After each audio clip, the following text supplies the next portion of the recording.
भूमिपूजन सावकरांच्या हस्ते झाले. त्यानंतर मग बंटी साहेबांचं सुद्धा त्यासाठी प्रयत्न भरपूर झालेत. नरके साहेबांचे आमदार आहेत त्यांचे झालेत, पेन पाटील साहेबांचे झालेत आणि आंबेडकर साहेबांनी तरी त्याचं आता हे केलं म्हणजे अभिनंदन करणार म्हटलेत ते. आणि हे सगळं आता जो आपण हे बघत आहे, आता हे बघत असताना मग आजपर्यंतचे अनेक लोकांनी इकडच्या जमिनी विकल्या म्हणजे पाणी होणार नाही ह्याच्यानं जमिनी विकल्या. काही जण पाण्याची वाट बघून निघून गेलेत आणि काही जण अंथरुणावर पडून आहेत आणि बराचसा मोठा हा मधला जो काळ होता. आता हे सगळं बघताना एक समाधानाचं चित्र आहेच, पण ह्याच्या मागं तुमच्यासारखी माणसं होती. त्याबद्दल मला हे विचारायचं आहे की ते काम लवकर व्हावं असं तुमचं काय मत आहे? किती लवकर व्हायला पाहिजे? लवकर व्हायला पाहिजे. जेवढं लवकर होईल तेवढा लोकांचा फायदा, जनतेचा फायदा किंवा पूर्ण क्षमतेने ज्यावेळेला पाणी तुंबल त्यावेळेला तिथं वीज प्रकल्प सुद्धा काहीतरी मंजूर आहे असं आम्हाला समजतंय. वीज प्रकल्प चालू होईल आणि काय कुठल्या लोकांना काय पाहिजे नाही. आम्ही त्यावेळेला काय केलं की ज्यावेळेला हे धरण मंजूर त्यावेळेला आम्ही असं त्यांच्याकडे मांडलं की 1400 हेक्टरला 80 हेडपर्यंत तुम्ही आम्हाला पाणी देणार. पण आमच्या जमिनी 280 ते 300 हेडला जमिनी आहेत आणि त्याला आम्ही पाईपलाईन मोटर घालून कर्ज काढून पाईपलाईन केली आहे. तिथं पाणी गेलं पाहिजे. तेवढ्या क्षमतेचं आमच्या रानाला पाणी पुरून जे राहील, पाणी देऊ नकाच नाही. धामणी खोऱ्याची ताण भागून राहणारं पाणी तुम्ही बाहेर नाही. आणि तसं पत्र त्यावेळेला पाटबंधारे मंत्री अजित पवार साहेब आणि त्यांच्यावर आलेले पाटबंधारेचे अधिकारी त्यांच्याकडे लेखी पत्र माझ्याकडे आहे की धामणीचं 3 TMC 3 पॉईंट पाणी सिंचनाचं ठेवून बाकीचं काय असेल ते आम्ही करू असं पत्र देखील माझ्याकडे त्याच्याकडे त्यावेळेला आम्ही उद्घाटन करून दिलं. आता जे आपला धामणी खोरीतला म्हणजे पाटबंधाऱ्याकडून आपल्याला हॉर्सपॉवरच्या संदर्भात एक 80 हेडपर्यंतच आपल्याला एक मर्यादा ठरवली जाते. पण आपल्या इथल्या जमिनी ह्या डोंगर आहेत आणि जास्त उंचीच्या हेडवर आहेत. त्याच्यासाठी तेवढं शासनाकडून परवानगी मिळण्यासाठी या संदर्भात तुम्ही आपण शासनाबरोबर काय पत्रव्यवहार करणार किंवा आंदोलन करणार का? याची काही दिशा आहे का तुमच्याकडे? हे बघा, 80 हेडपर्यंत 1400 हेक्टरला आपल्याला पूर्वीची मान्यता आहे. पण त्याच्यानंतर अगोदरच आपण 280 हेडपर्यंत पाणी काढलेलं आहे. 280 हेडपर्यंत आणि आता धामणीचं पाणी एवढं भरपूर आहे तर आमच्या त्या 280 हेड धरून किंवा त्याच्यापेक्षा जर काही तंत्रज्ञान लोक वर गेले, लोकांच्या जमिनी आहेत, तर त्या डेव्हलप होणाऱ्या सगळे क्षेत्र मग 1400 हेक्टरच्या 4,000 हेक्टर होईल, 5,000 हेक्टर होईल. त्या हेक्टरला पाणी पुरून जे राहील ते पाणी आम्ही बाहेर द्यायला काय अडचण करत नाही. कारण धामणीची ताण भागल्याशिवाय नाही. त्यासाठी आंदोलन जरी करावं लागलं तरी आम्ही सरकारच्या विरोधात आमच्या भागाच्या कल्याणासाठी आंदोलन करायची दिशा आम्ही ठरवणार. म्हणजे तुम्हाला जे पाण्याची गरज आहे, होय, हे मिळून पाणी इतर पाणी कुठेही नेलं तर चालेल. खरं आमची ताण भागू, आमची ताण पुरेसा पाणी सांगा. कारण आता जमिनी आमच्या डेव्हलप होणारच आहेत. होणार जमिनी डेव्हलप होणार. आणि दुसरी गोष्ट आम्ही अशी मांडली आहे की हिने काय केलं, 7.5 HP पर्यंत वीज बिल माफ केलं. बरोबर. पण त्याच्यावर आमचा सवाल असा आहे, 3 HP वर 5-5 एकर क्षेत्र पिणारी माणसं खाली आहेत आणि आमची काही क्षेत्र 380 या उंचीवर 1 एकर 2 एकर त्याला आम्ही सोसायटीची कर्ज काढून पाईपलाईन म्हणून 15 HP पण मोटरनं पाणी नेलंय. त्यांच्यासाठी सुद्धा ते सुद्धा वीज बिल माफ शेतकऱ्यांचं व्हायलाच पाहिजे असा आमचा प्रश्न. का तर तो अन्याय आहे. कारण ज्यांना खाली क्षेत्र नाही तरी पाईपलाईन काढले, कर्ज काढलीत आणि कर्ज काढून ती कर्ज फेडतात. आणि ज्यांना काय 3-3 5-5 एकर आणि त्यांच्या 3चे मोटर पाणी पिते. म्हणजे तुम्ही अभ्यास काय केला? तुमच्याकडे कलेक्टर आहेत, सर्कल आहेत, जमिनीचं सगळं विचार आहेत. तुम्ही माहिती घेऊन हे अभ्यास करायला पाहिजे. तुम्ही ह्या शेतकऱ्यांना जर वीज बिल माफ करायचं आहे तर सगळ्या शेतकऱ्यांना वीज बिल माफ झालं पाहिजे. तिथे SP हे लावण्यात अर्थ नाही असं माझं प्रामाणिक मत आहे. मध्ये मी सर ह्या संदर्भात 1-2-3 लेख लिहिले होते. त्यानंतर मग एक त्याची चळवळ तयार झाली आणि परवा ज्या पाण्यासाठी आपण उद्घाटन केलं साहेबांनी म्हणजे मुख्यमंत्री साहेब आले त्या दिवशी पण मी एक कविता हे केली होती की धामणीच्या लेकरांनो साद द्या एकीने, माय भरून वाहू ते गोड त्या पाण्याने. अशा प्रकारचं तर हे जे प्रत्येकाच्या मनातलं होतं हे आम्ही व्यक्त होणारी माणसं आहेत, तुम्ही व्यक्त होणारी माणसं आहेत. पण जी व्यक्त झाली नाही त्यांच्या आतमध्ये सुद्धा इतकं सुंदर अजून काहीतरी ह्या भागाबद्दल होतं की त्यांना हे सुंदर पट्टा बघायचा होता. इथला त्यांचा आर्थिक विकास साधायचा होता आणि आर्थिक विकास ह्या शेतीवरच असणार आहे, दुसरा आपल्याकडं पर्यायच नाही. तर आता हे सगळं सरांनी जे काय सांगितलं आपण फ्लॅशबॅक गेलो पण अजून थोडंसं मला फ्लॅशबॅक ह्याच्यासाठी जायचं आहे, की मी प्रस्तावनेत म्हटलं, की त्यावेळचे शिक्षित असे सर आपल्याबरोबर आहेत. तर सरांचं शिक्षण त्यावेळची 11वी झालेलं आहे आणि त्यावेळी 11वी होणारी माणसं बोटावर मोजण्याइतकी होती. तर सर, हे तुमचं शिक्षण चांगलं तुम्ही त्यावेळी केलं, तर तुमच्या मागची स्टोरी म्हणजे तुमच्या शैक्षणिक कशी स्थिती होती त्यावेळी, शिकायला कुठं होतात, हे थोडक्यात सांगितलं तर बरं होईल. म्हणजे आत्ताच्या मुलांना कळेल, की शिकायला म्हणजे त्यावेळी तुम्ही कुठल्याही प्रकारची नोकरी तुम्हाला लागली असती, तरी सुद्धा तुम्ही समाजकार्य निवडलं त्यातून. कारण का हं. परिस्थिती कशी आहे, आम्ही 7वीपर्यंत गावातच शिकलो. हं. 8वीला मी कळ्याला गेलो 2 वर्षे आणि 8वी नंतर मी साई हायस्कूलला कोल्हापूरला 2 वर्षे काढली. असं मी बाहेर शिक्षण माझं झालं. पण माझा इंग्लिश विषय सुटला नसल्यामुळं हं. मी पुढचं शिक्षण काय करू, कारण का इंग्लिश आम्हाला 8वीपासून, आता कसं 1लीपासून आहे, त्यामुळं आम्हाला इंग्लिश जडच गेलं, त्यामुळे सुटलं. जर इंग्लिश विषय सुटला असता तर कुठल्या तर अधिकारी झालो असतो, सगळं झालं असतं. आणि घरची शेती चांगली असल्यामुळं, वडिलांचं नाव असल्यामुळं नोकरी त्यावेळेला करायची इच्छाच नाही. आम्हाला धरून शिक्षक म्हणा, कारखान्याला म्हणा, नोकरी लावायला ग्रामसेवक म्हणा, तलाठी म्हणा मिळत होत्या, पण आम्ही नोकरी करायची इच्छाच नाही आणि त्यामुळं आम्ही नोकरी केली नाही. आणि आता तो पश्चाताप होतो की नोकरी केल्याचं आणि काहीतरी बरं झालं बरं असतं. झालं असतं.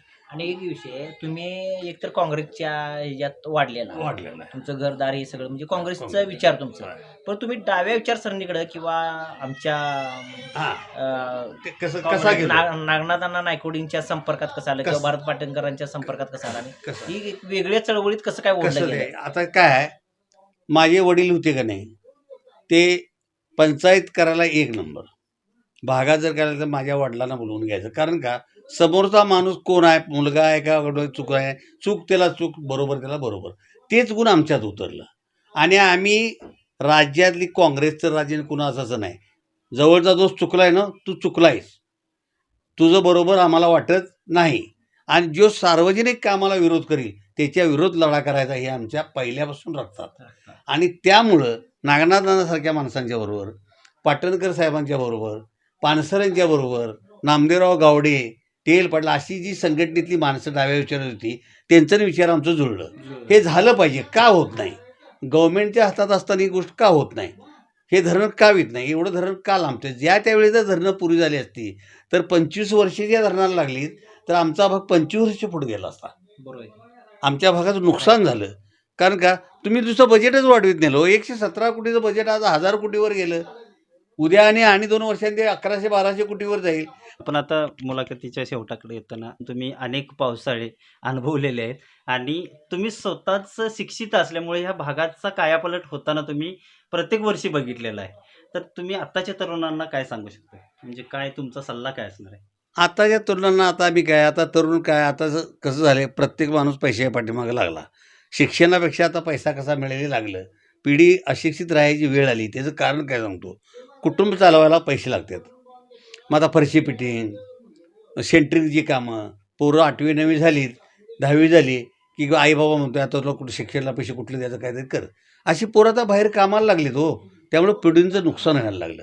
हे कशामुळं, सरकारच्या धोरणामुळं. म्हणजे माझं सरळ मत आहे, जर आता सेंट्रिंगला 400, 200, 500 रुपये घर खर्च चालतो चालते, पोरं शिक्षणापासून बाजूला राहिलीत. ज्याच्या घरात काय सुशिक्षित माणसं आहेत, तिची परिस्थिती आहे, तेवढीच पोरं आता पुढं शिकायला जातात. गोरगरिबांची माणसं आता शिकायला जाऊ शकत नाहीत. पोटाचा खळगा भरला पाहिजे, त्याशिवाय चालत नाही. हे एक मोठा हे आहे. ह्याच्यासाठी गव्हर्नमेंटनं काहीतरी करायला पाहिजे. मोफत शिक्षण करायला पाहिजे युवकांच्यासाठी, असं तुमचं मत आहे का? मोफत शिक्षण का करू नये, डिग्रीपर्यंत झालंच पाहिजे. झालं पाहिजे, का होऊ नये.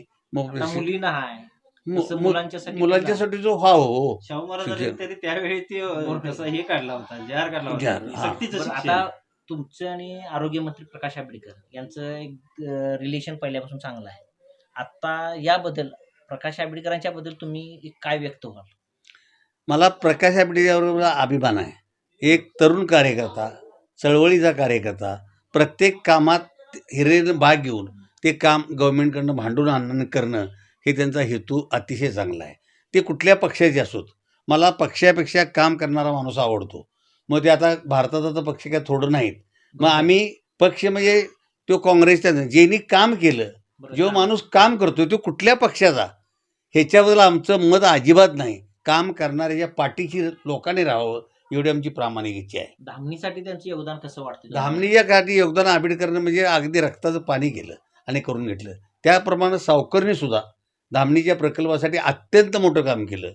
रिझर्व्ह फॉरेस्टचा स्टे सावकर होता म्हणूनच उठले, नाहीतर ते उठायसारखं एवढं सोपं नव्हतं. म्हणजे एकूणच नरके म्हणा, पेन साहेब, कोरे साहेब, आंबेडकर यांचं सर्वांच्याला योगदान धामणीच्या याला आणि लाभलं. त्याच्या लाभलंय, अगोदर लाभलंय. यशवंत एकनाथ यशवंत दादांचं दादांचं पण आहे. दादांचं पण आहे, मंजुरी करून तिन्हीच मंजुरी घेतली. दादांनी नाही, केली, केली. संपत बापू होते. हा, हे सगळ्यांचं योगदान आहे. सगळ्यांचं फक्त टक्केवारीनं हं. टक्केवारीनं सगळ्यांचं योगदान आहे, त्याला हातभार सगळ्यांचं. लागलेला आहे. पण जे पाया आणि कळस, कळस कोरेनी केला पाया आणि आंबेडकरने केला कळस.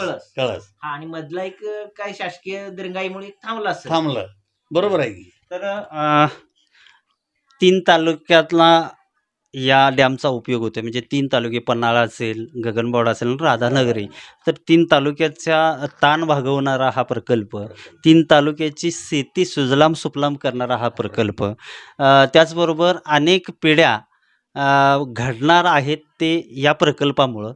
आणि ह्या भागाला सुजलाम सुफलाम होण्यासाठी खऱ्या अर्थाने ह्या वर्षीपासून आज आपण खळखळणारं पाणी नदीत वाहताना बघितलं. नाहीतर ह्या दिवसातनं पूर्णपणे नदी सुकलेली असायची, म्हणून नदीला बांध आम्ही ते एक हे लिहिलं, बांध घातला त्याच्यावरूनच लिहिलेलं ते लेख होते, किंवा JCPनं खड्डे मारून तिथं पाणी साठवलं जायचं.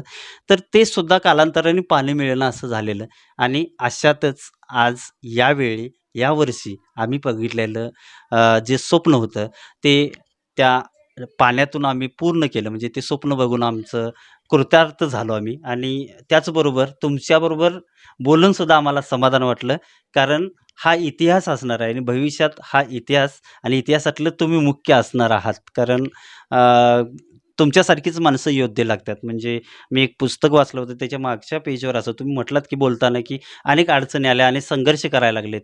तर ते वाक्य असं होतं की मी योद्धा आहे, जखमांची शेती बाळगून. भागायचं नाही, जन्माबरोबरच सुरू झालेलं हे युद्ध अखेरच्या क्षणापर्यंत मला चालवलं पाहिजे. यातच माझ्या जन्माचं सार्थक सामावलेलं आहे आणि तुम्हाला खऱ्या अर्थानं ते सार्थक झालं असं वाटतंय. तर ही मुलाखत आम्हाला घेताना सुद्धा समाधान वाटलं आणि खरंच तुमचं धन्यवाद. तुम्ही आम्हाला मुलाखत दिली, आमच्याबरोबर बोललात. तर माझ्याबरोबर माझे सहकारी युवराज भित्तम साहेब आहेत, पत्रकार, कॅमेरामन तुकाराम सर आहेत. आणि आमच्या सर्वांच्या अनेक दिवसांचं हे स्वप्न होतं की सरांची एकदा मुलाखत व्हायला पाहिजे. आणि ही मुलाखत धामणी खोऱ्यातील लोक निश्चितच ऐकणार आहेत, पण साधारण ही सर्वत्र मुलाखत जाणार आहे आणि त्यावेळी सरांचं नाव अधोरेखित केलेलं असेल आणि ते कायमस्वरूपी. एक मिनिट. हां, चालेल. हे बघा, ह्या चळवळीत तुम्ही मला विचारले की ही चळवळ तुम्ही कशी, तर मुळात रक्ताचं चळवळ असल्यामुळे ते झालं. पण माझ्या नशिबानं मला जी माणसं भेटलीत, ND पाटील सारखे सर, म्हणजे कम्युनिस्ट ह्याच्यामध्ये काम करणारे, पानसरे साहेब, नागनाथ अण्णा, भारत पाटणकर, परत धनाजी गुरव इस्लामपूरचे, अशी जी माणसं, गावडे साहेब, किंवा ही जी माणसं चळवळ करणारी, त्या चळवळीत निस्वार्थपणे चळवळ कशी असते. आम्ही चळवळीला जाता आम्हाला लोक विचारायचे, तुम्हाला काय ते मिळत असेल नाही, तर ठीक आहे म्हटलं, तू एकदा आमच्याबरोबर येऊन बघ, काय मिळतंय ते तुला कळल काय. पण आम्हाला खरा आशीर्वाद कोणाचा, आमच्या घरच्या लोकांचा, आईवडिलांचा, भावांचा पाठिंबा. आम्ही कुठं फिरलो, काय फिरलो, तर चांगल्या कामासाठी फिरता, म्हणून तुम्ही का कुठं जाताय म्हणून आम्ही केलं आहे. त्यांची ताकद आमच्या पाठीशी होती म्हणून आम्ही चळवळ करू शकलो. बरोबर. अजून देखील त्यांची आमची ताकद पाठीशी आहे. अजूनसुद्धा आम्हाला चळवळ, आता माझी अडचण झाल्यामुळे मला नाही, मला वाटतं मरेपर्यंत चळवळ करावी ही माझी इच्छाशक्ती आहे. आणि चळवळीशिवाय काय मिळणार नाही हे आता ज्या गव्हर्नमेंट सरकारचं तुम्हाला सगळ्यांना दिसतंय. मागितल्याशिवाय मिळत नाही. सबस्टेशनसुद्धा आम्ही चळवळीनंच आणलं, सगळ्या गोष्टी चळवळीनं मागूनच आणल्या आणि मागायलाच लागतंय. आणि इथल्या पुढच्या तरुणांनी चळवळीत सहभागी व्हावं, त्याशिवाय काही मिळणार नाही. हे असं मला सरांचं आता आपण तरुणांनी काय करायला पाहिजे, तरुणांनी शिक्षणाकडे वळायला पाहिजे आणि शिक्षणानंच माणसाची प्रगती होऊ शकते, शिक्षणानंच मस्तक सुधरू शकतात, शिक्षणानंच प्रगती होऊ शकते. हा एक संदेशसुद्धा सरांनी आपल्याला या मुलाखतीच्या दरम्यान दिलेला आहे. तर आता आपण इथंच थांबूया आणि सरांना पुन्हा एकदा धन्यवाद. नमस्कार.